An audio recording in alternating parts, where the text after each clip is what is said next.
Yes, we are now recording. Yay. So, super thankful to have Dan joining us today. We'll start with just a couple of small little things so you can get to know Dan a little bit. Dan, why don't you tell us where you work, what is your role, and maybe what your favorite part of ministry is. Hi, everyone. Dan DiSabatino, Secretary Treasurer at the district office, working for the district. Favorite part of ministry, just seeing lives transform, seeing people change, seeing unbelievers become believers and walk in faith, and then seeing people's faith grow. Even those who are believers, see them become a little bit more like Jesus every day. That's kind of fascinating because it's not something you and I can do. Mm-hmm. We can watch, we can assist, we can encourage, but ultimately it's you get to see the Holy Spirit working. So that's kind of cool. And hopefully we can be helpful today. Good. So your favorite part of ministry is not the annual general meeting?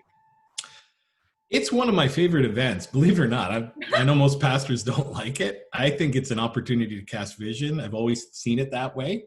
Mm-hmm. But you do need to change the way you do the typical business meeting. You need to kind of reframe it and refocus it. But yeah, no, I don't mind it at all. So nice, that's good. How many church meetings, like whether it's a general meeting or some sort of having to bring you in, how much of that do you do within a year, do you think? Like on a general bit, how many times are you brought into a situation? Our regional directors do a lot of the heavy lifting there, but by the time I have to get involved, usually it's pretty serious case. But I mean, I'm consulted on probably 20 a day, from a sale of a property to, are we allowed to have 6 people on our board to, so most of it is not actually being brought in the sense that physically, although, I mean, before the COVID thing, I was at Niagara Worship Center, meeting with their board, Waterloo. So yeah, we do that from time to time. I don't know if there's a number. It's more just a constant flow of addressing concerns and questions, constitutional questions, financial questions. Mm-hmm. So yeah, it's a broad range. And then there's, how do you do a donation? And does this donor qualify? Everything from the nitty gritty. And we've got a great team at the office with Joel Nickloff now, our manager of finance, and Sarah, who does a great job as a bookkeeper. So it's not just me. And then we have a whole team on the other side of things, keeping things organized. So yeah, we're pretty busy. I've heard great things about your CFM and youth ministry leaders. I hear they're pretty off the charts. Yeah. Yep. Big fans. Nice. Awesome. Well, obviously our purpose in our conversation today is to talk a little bit about the care and concern that youth and kids, and even really any support staff are dealing with as far as the financial side. So, I guess the first thing I would say is, if any of us on the call, if you do have a question, that's what we're here for. We're happy to talk through some stuff. I'm gonna feed Dan some questions. We'll talk through a little bit, and I'll just, between Cindy and myself, we'll just navigate, talking to Dan for as long as this takes. We're here for whatever you need. If we're talking about something and you're like, I can't find an opportunity to jump in and weigh in or ask a question, feel free to throw it in the chat. If you're not familiar with Zoom, down at the very bottom as you move your mouse or whatever, there is a chat button, and you can actually type it in there and ask, whatever question you want. Welcome. There's a couple people that I haven't welcomed. Janelle, I don't think I said welcome to you. Vinny, Nessa, welcome to the conversation. So what I'm going to do for you, Dan, is we'll just maybe just talk a little bit about how the pandemic has affected even just churches in general financially. What are we seeing on, the big picture, not necessarily in each individual church, but big picture, what is this looking like? Yeah. It's still early, believe it or not. but we're seeing all kinds of things. So, we've got reports from churches who have actually had record marches, even though they haven't had 3 services in March. Or Really? 3, yeah, we've actually had a couple churches, one in the GTA, one down in the far west side of the district, who actually reported record months. We've had, on the other hand, churches who have contacted us, contacted me, contacted our regional directors, and said, we won't be able to, hope everything's okay. We won't be able to make our loan payments. We won't be able to, we're not sure if we can tithe this month. And so it's been a real variety of responses. And like I said, it's a bit early to tell. I think early on, when we first heard of everything shutting down, everybody panicked, and we only had past experience to go on. So when I heard the announcement, I thought, oh boy, here we go. We got to lay everybody off. We got to shut everything down. We got to, not that we're not making some of those calls, and many churches are making those calls, but what we didn't expect was that the government would come along and offer something like a wage subsidy, allow people to, or allow employers, allow companies and organizations to pay up to 75% of the employees' wages. So that is certainly changing the dynamic. That doesn't mean we're still not in serious trouble. So ballpark, we're expecting between 30 and 40% drop. That's what we're planning for in what we call revenue at the district office. And the revenues basically consist of primarily churches who tithe to the district. That affects our Bible college and affects our national office as well, because when we receive the tithes from the local churches, we then tithe to the national office and then tithe again another 10% to the Bible college. So proportionately, we're going to see, obviously, short of a miracle, we're going to see a downturn, and we're expecting that downturn. From our district executive, we've kind of surveyed them, polled their church situations, and they've asked for a 40% reduction in costs at the district office. So that just gives you an idea. There is a bit of a range. It's still early to tell, but we're planning for about 40% reduction. So it's significant. It's huge. Yeah, that seems incredibly significant when you think actual dollars and actual salaries.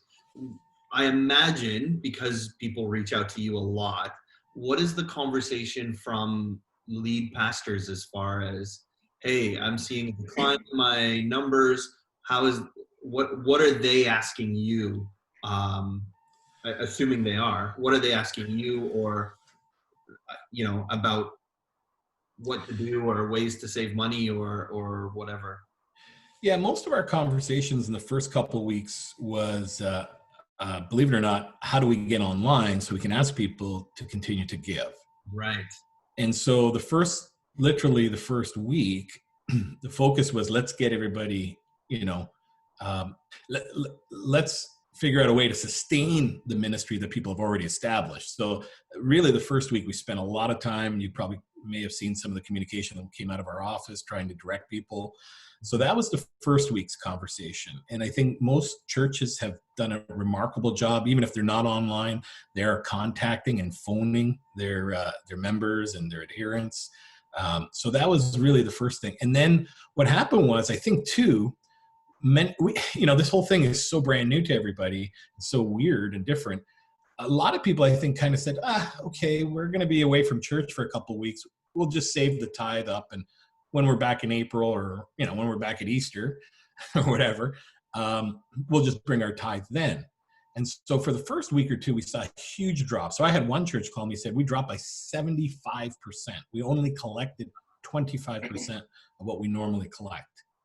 Since then, when people started to realize, oh boy, we're in this for the long haul. And while more churches were able to ramp up their online giving and make provisions for, picking up offerings or dropping off offerings. So once those provisions were in place, which started to happen more and more in the later half of the first and the beginning of the second week, we started to actually see a rebound. That same church who had said they were down 75%, now by the end of March, once they had a few services and things started to get settled a bit, they actually are only down 25%. So yeah, it's the unpredictability of this whole thing. It's something no one's ever dealt with. Here's the other side of this. This is not a traditional recession or depression.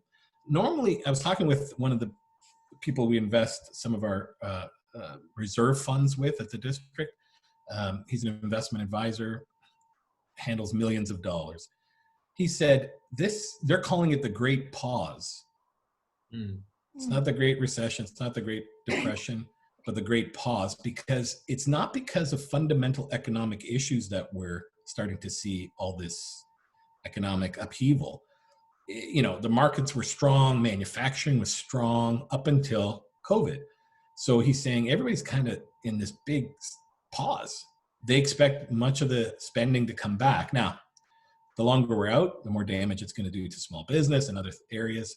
We don't know how it's going to affect churches. I have a suspicion that churches will get through this, because even though we're not able to meet, a lot of our expenses are also, coming down. So it's hard to tell. And, I'd be a fool to try to predict, where we're going.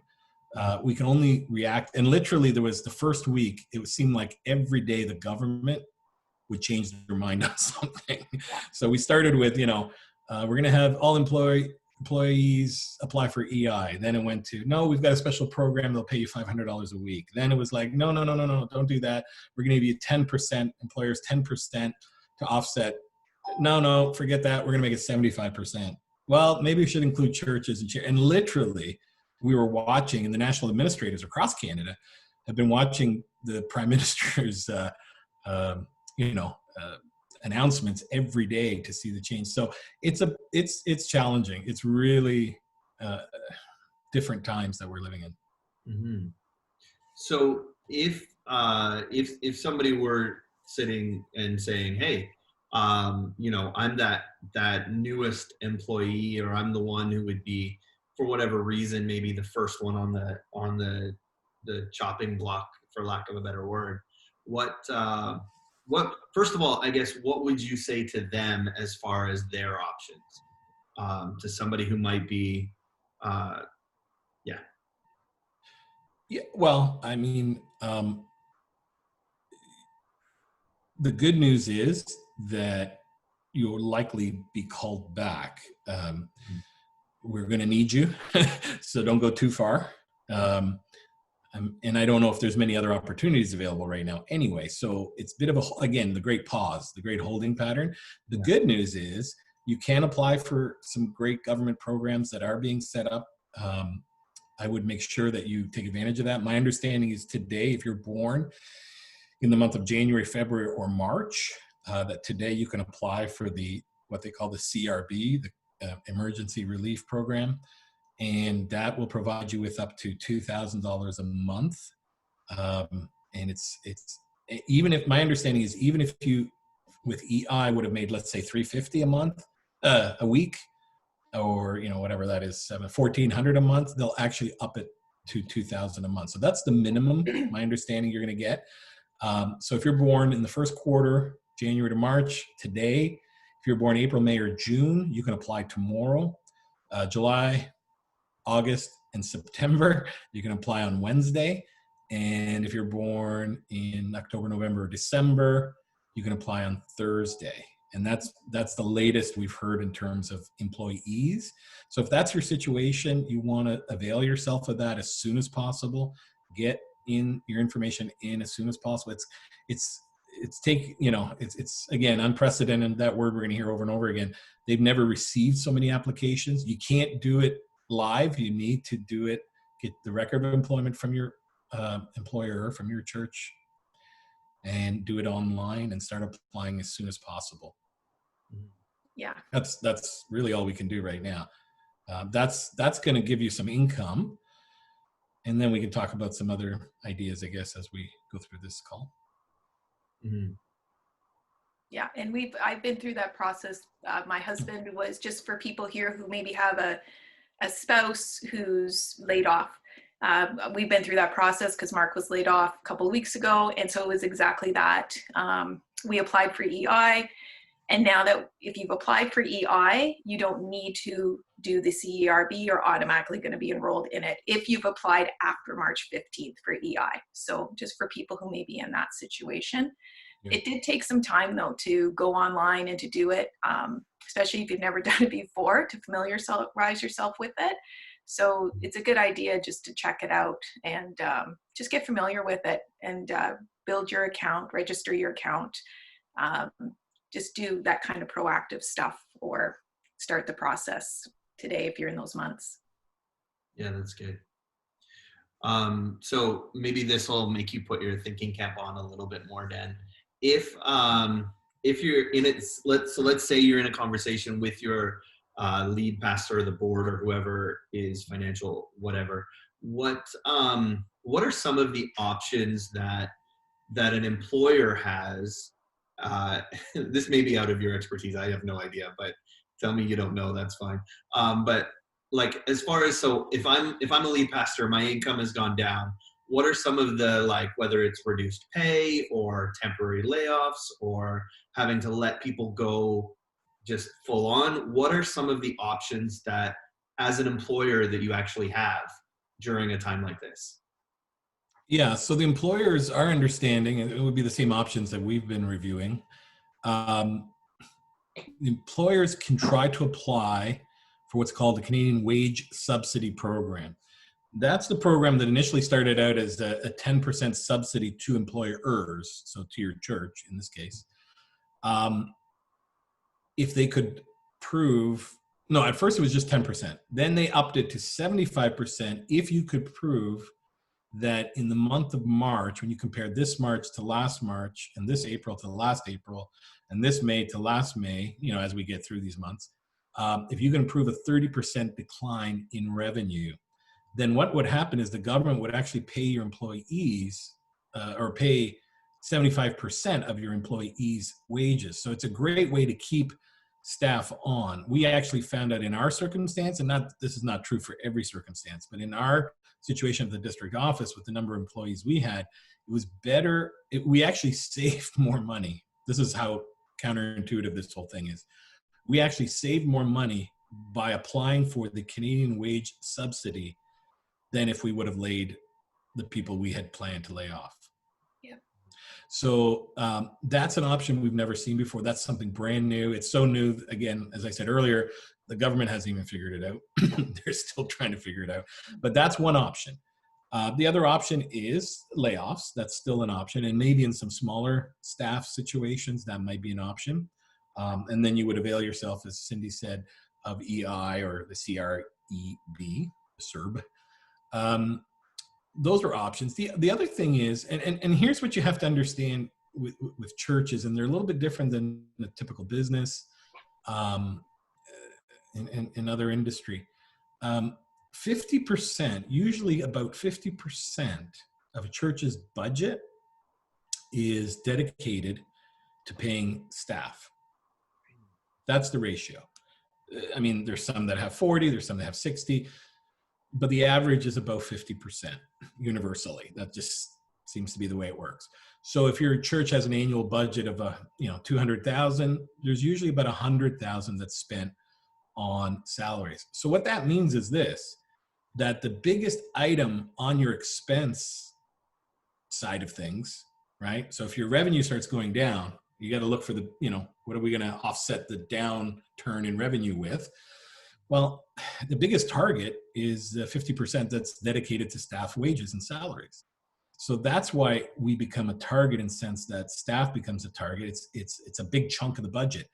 Having said that, and what we've tried to do at the district now is there's a lot of other things that aren't happening right now in a church and, should be the first. And I believe that's where most of our pastors and boards are looking at as much as they can to curtail expenses and spending on the other things. So there should be very few programs, certainly not to the scale that we were running before March 15th or whenever this started. There's events that would have taken place that we would have spent money on that now that cash flow is not going out and those expenses are not being incurred. So if you can get enough savings there on your expense sheet, it means you can try to preserve your staff. If your church has a mortgage, there is some mortgage relief for that church. But again, usually a mortgage is, less than 10 to 20% of your overall budget.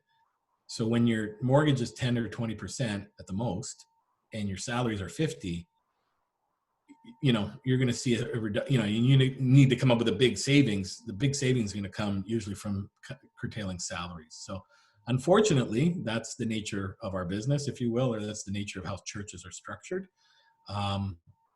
The other pressure that's going to start coming, and it's still early, is a lot of our churches are going to be looked to, and it's a great opportunity for us to provide assistance and provide help for those who don't have means at this time.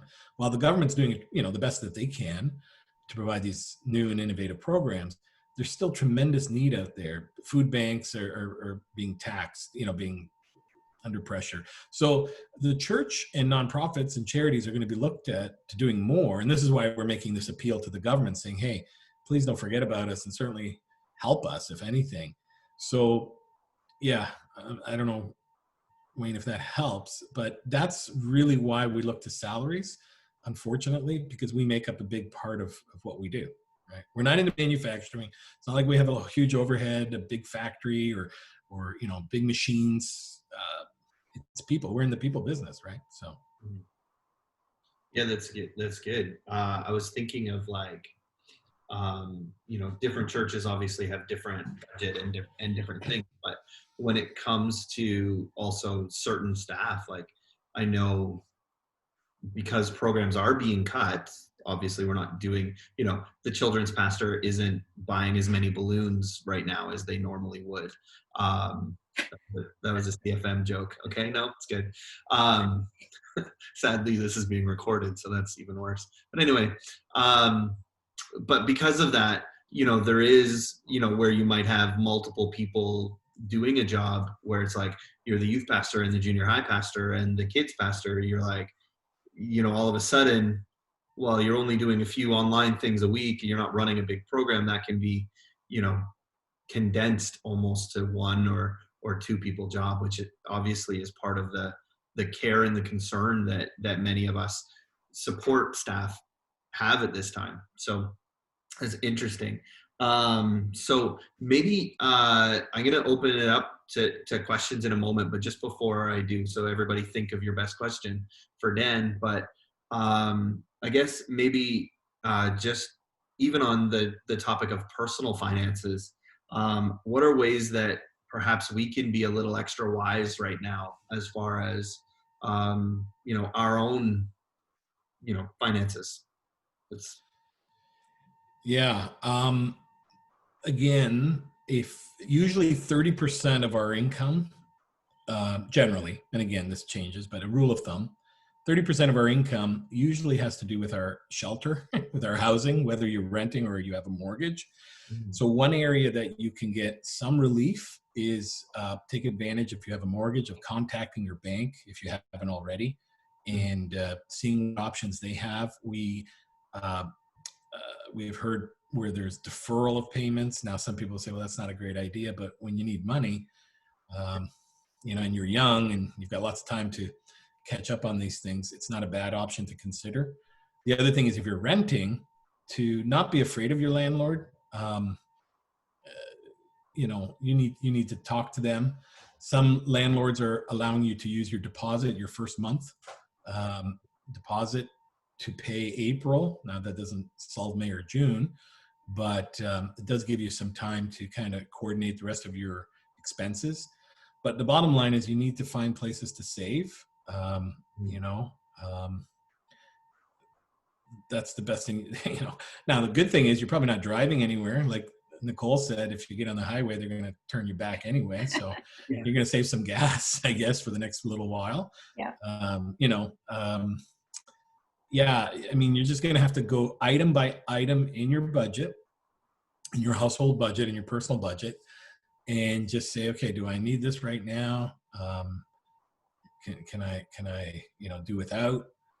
You need to scrutinize and evaluate each and every item. It's tough. It's not easy. And the good news is that, and again, this is how it's a little bit different than past experience. At least there are these programs that the government are offering to help offset, some of our income.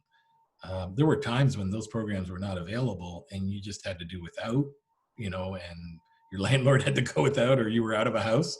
So there are room for negotiation. And again, because we're all in this together. So, we've had some churches who said, well, if we, our landlord, if we don't talk to our landlord and we don't pay the rent, he's going to kick us out or whatever. And I said, well, what options does he have? It's not like he can rent it to another renter right now, another tenant. It's going to sit empty. So better to have you in there, and you got some protection of the Landlord Tenant Act as well. So, but don't be afraid. Talk to your creditors, talk to your banks, talk to your landlords. Don't run and hide. I don't think that's going to solve any problems. And so that's where you start. You start with your own expenses. You got to get those expenses down. You got to factor for those things like, well, if I used to spend, $100 a week on gas, maybe I'm not spending that now. Maybe I'm spending $10, just to go to the grocery store, $20, whatever. And you need to redo your budget as soon as possible on the new reality. What is the income? What is the government going to give you? Is it the CERB? Okay, you're getting $2,000 a month. Okay, where are we going to spend that $2,000 a month? If our rent is $1,000, that leaves me $1,000 for the rest of the month to buy food. You don't need a lot of clothing right now, so our wardrobes can probably survive the next 3 or 4 months, or however long we're in this. We're not going anywhere. We're not eating out. So some of this stuff will be curtailed naturally, but don't do it by accident. Do it intentionally. Sit down with your budget. Sit down if you're married, or you sit down with your partner, with your spouse, and say, hey, let's look at the new reality. We're this is not March anymore. We're into April. So that's great advice. Yeah. Dan, I have a question for you. Sure. Because we're in supportive positions, and you've been a lead pastor, you've been a senior leader for many, many years. What do our lead pastors need from us right now?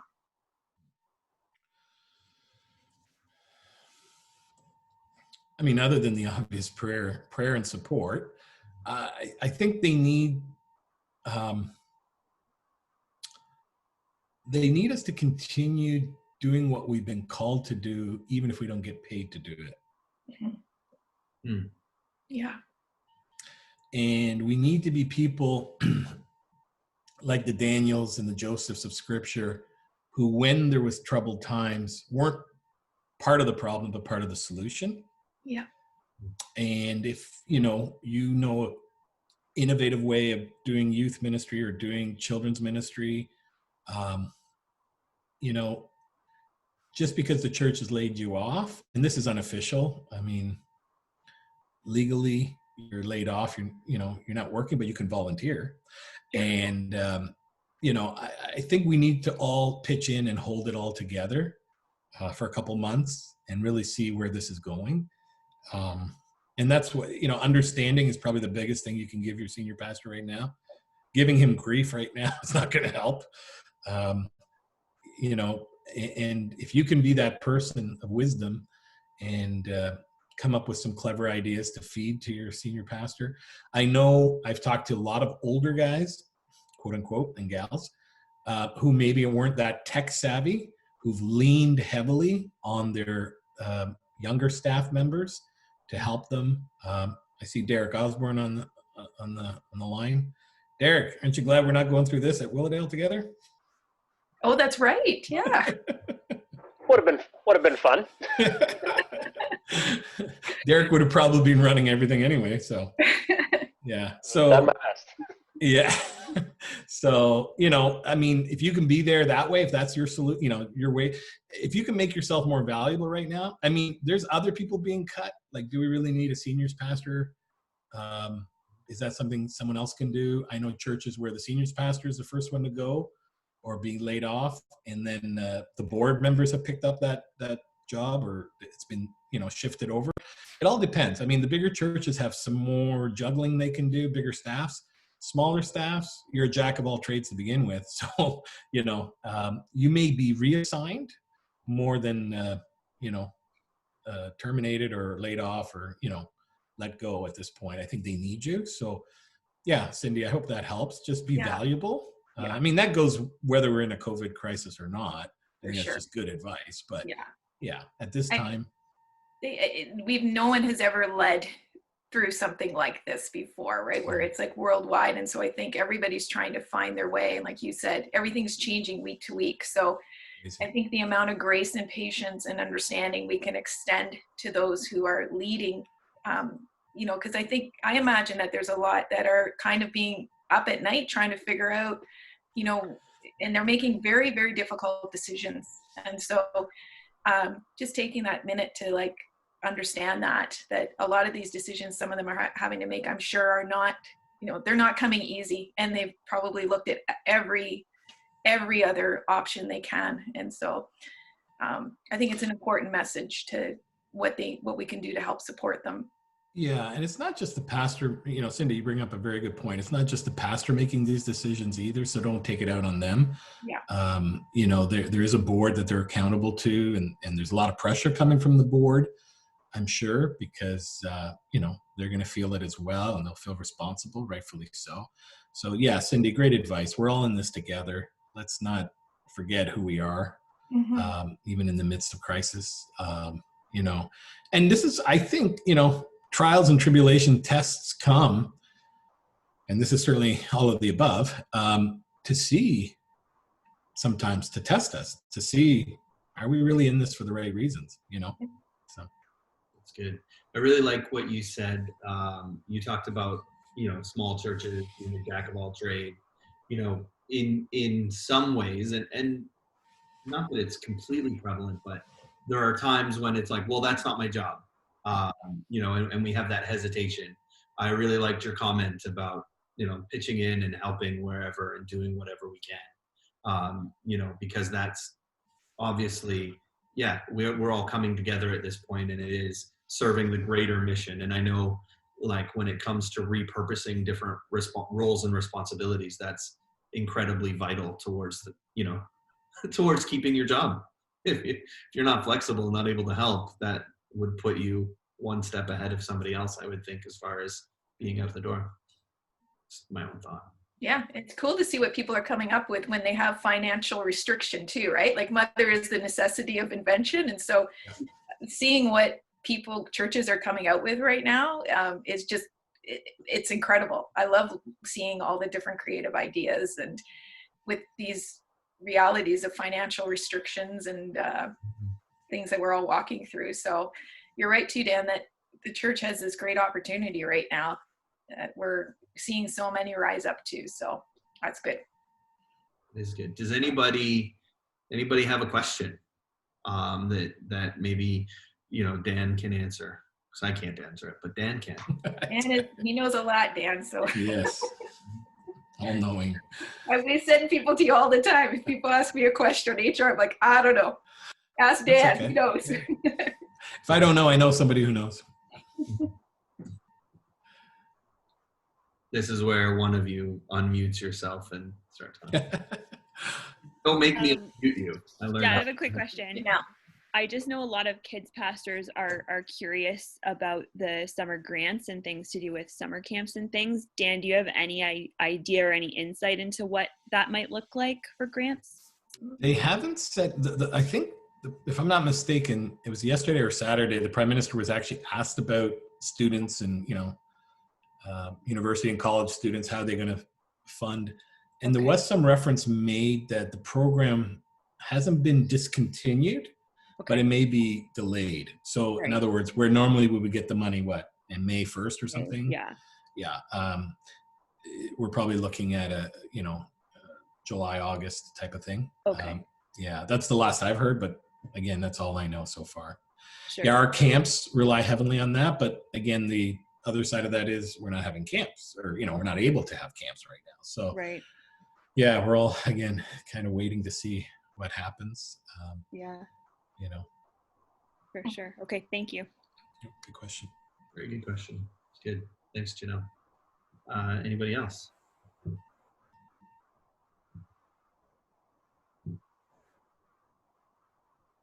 I'm okay with awkward silence. Means they're thinking. Right. That's what it means. Yeah. / hoping for somebody else to say or do something. So, may I ask a question? Maybe. Sure. Yeah. what's your feed? I'm curious to hear what you're seeing and what you're hearing. Yeah. You guys would be valuable input for us at the district to, like, what are you seeing? How are your people in your congregation reacting? How's your other staff colleagues reacting? Anything like any kind of feedback would be helpful. Have you heard anything from your church where they've declared, hey, we're cutting staff, or we're cutting expenses, or just what are you hearing? What's the news? What's the word out there?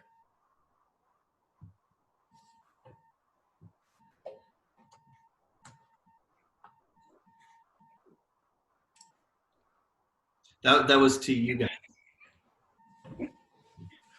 That was a good question. It's a great question. Well, I could speak a little bit to it.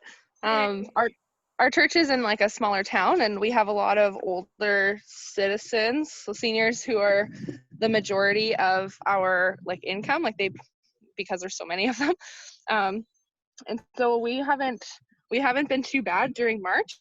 Obviously, if this continues through the rest of like the month, then it has the potential to look different. But our church is in fairly good shape at this point, and yeah, I think our staff, so it's like 2 of us, but we're taking the time to be like using this time. So seeing kind of the light in a dark circumstance, and just being, using this time to like read and get into the Word of God more, and just be simply, and not to do things that aren't sustainable in the future for our programs, just out of reaction to the things that are going on. But we want to respond with like peace and excellence, and just kind of keeping on what we're doing as best we can. We're doing youth Zoom calls and stuff like that, but children's ministry stuff is on Sundays. But we didn't have a whole lot of difference, other than obviously not being together, which is really tough. But we've seen our congregation really pull together in ways that we haven't before, because they're being almost more intentional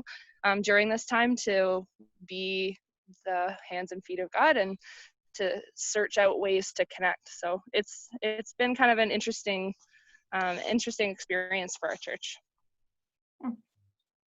Good. Excellent.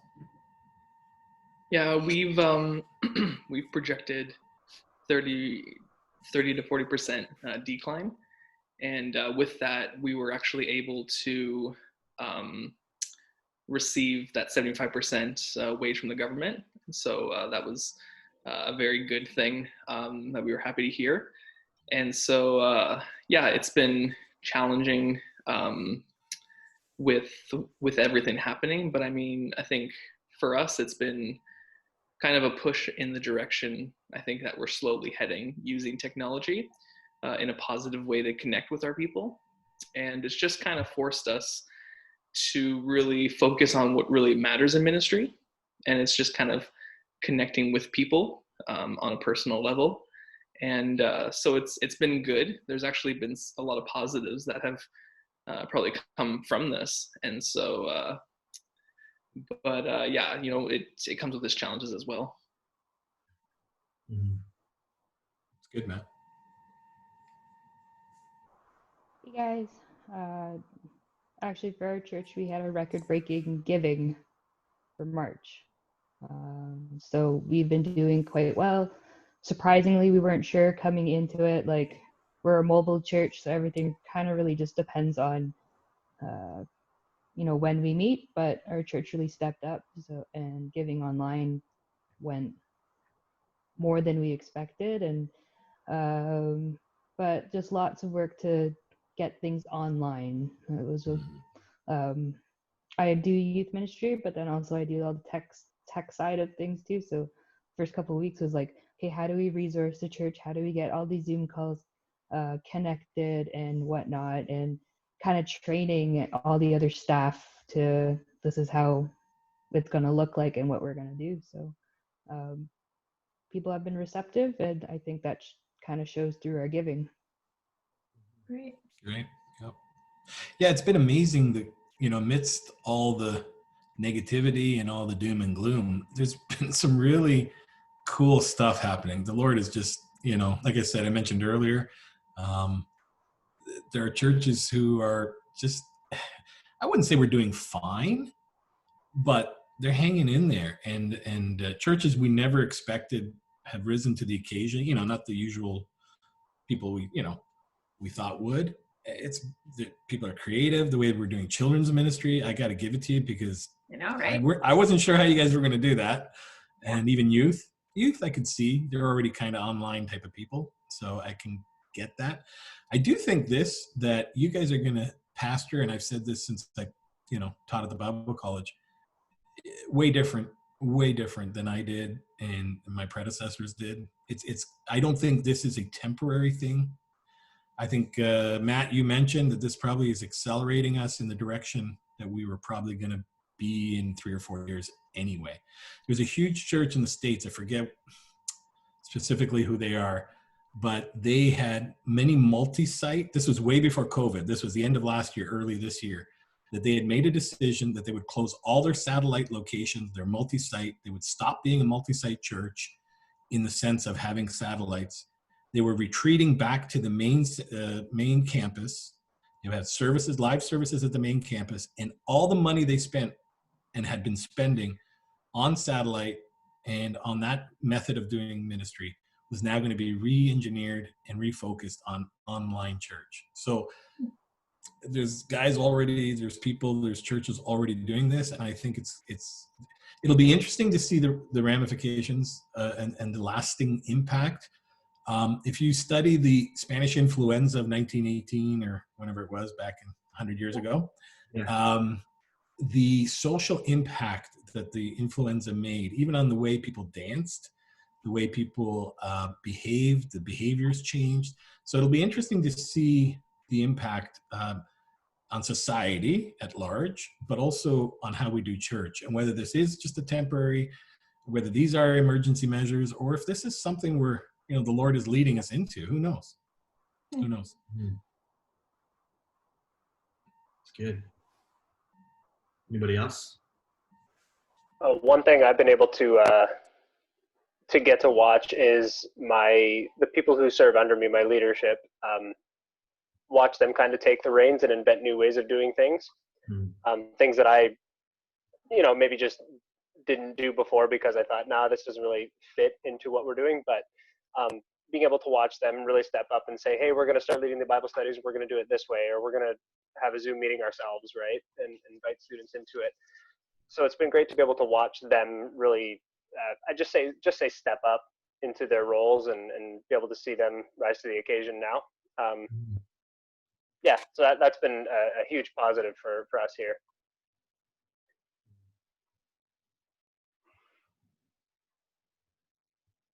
It's good.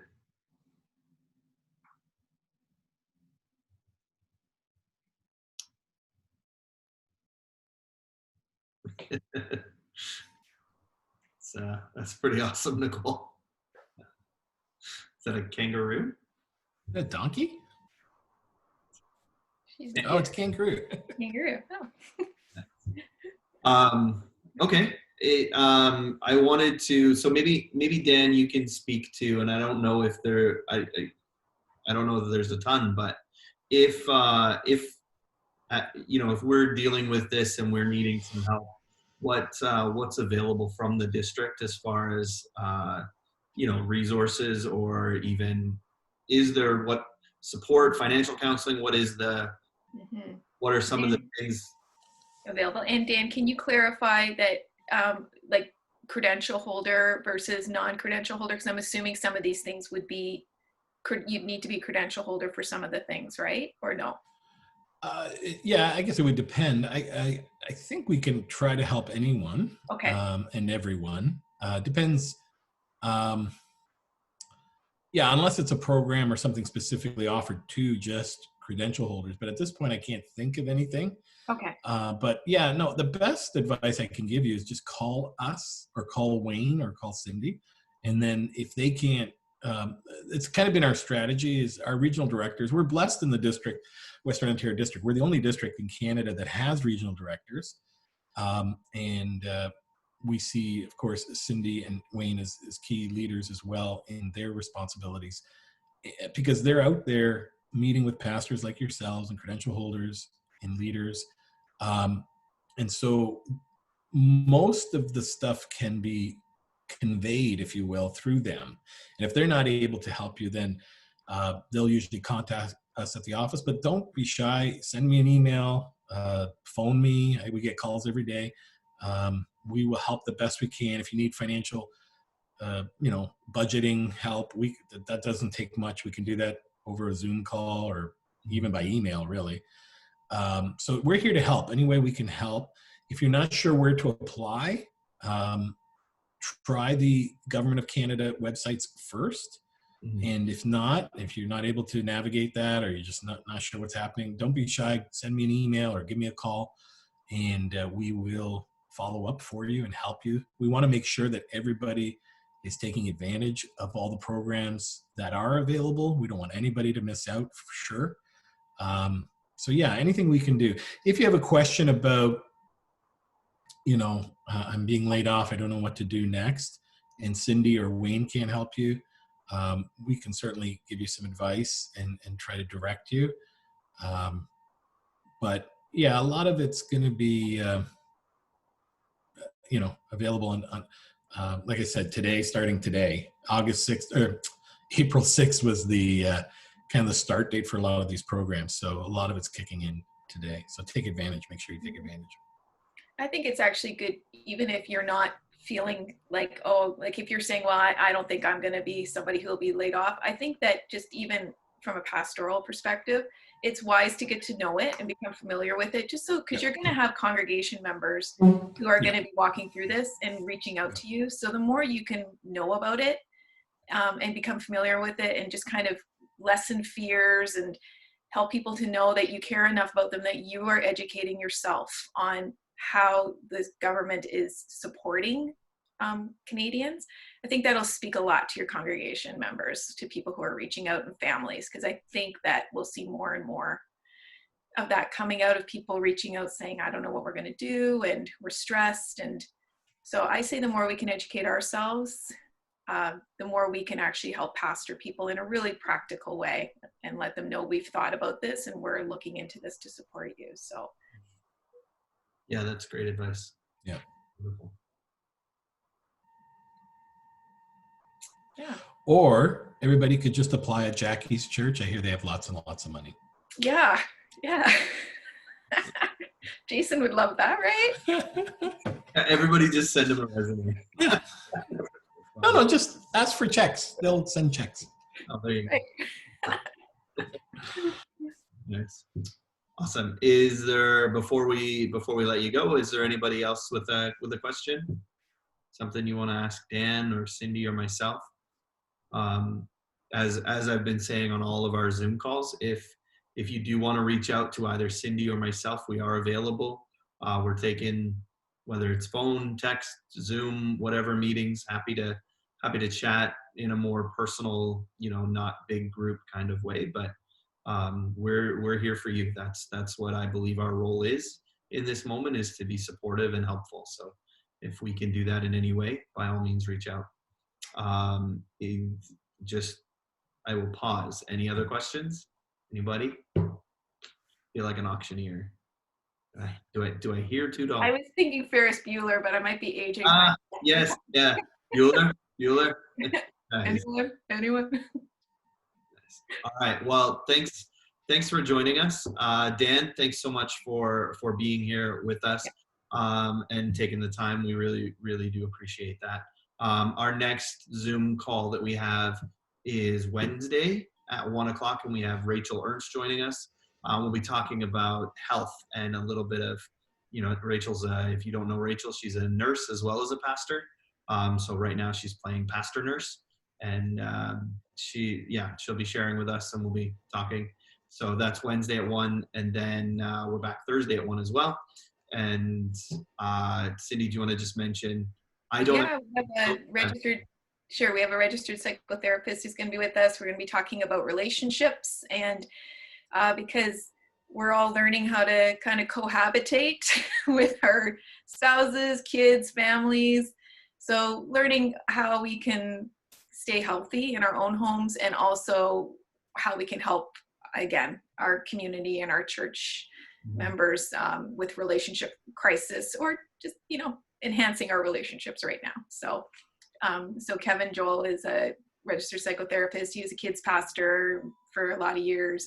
So he gets the ministry side of things as well. So he'll be on at 1 o'clock on Thursday. Perfect. Awesome. And if you have any questions or you need to find those links, they're available on the Youth Ministries website and I believe on the CFM website.